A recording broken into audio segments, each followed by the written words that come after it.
урматтуу депутаттар, өкмөт мына бүгүн 2-3 күндөн бери Москва шаарынан дагы бир топ биздин жарандарыбыз кайрылып атат. Билеттерин алышкан, бирок бүгүнкү күнгө чейин келе албай отурушат. Ушул маселени тезиракта чечип берсеңиздер. Жаш балдар менен боюнда бар аялдар дагы ошол жерде жүрүшөт да.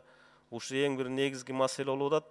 Андан сырткары мына бүгүнкү күнү врачтарыбыз өтө бир жакшы ишти алып барып атат да. Бирок Жалал Абад шаарында, Сузак шаарындагы бүгүнкү ошол жерде кызмат кылып аткан биздин медиктерибиздин кошумча айлыгы эмес, өздөрүнүн айлыгы колуна тие элек экен. Бул кандай деген?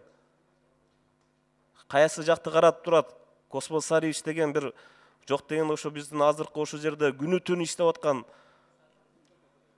врачтарыбыздын маселесин чечип бербей, топтолгон акчаларды эртелетип, бардыгын ошол жака жеткизип берсеңиздер жакшы болот эле. Рахмат.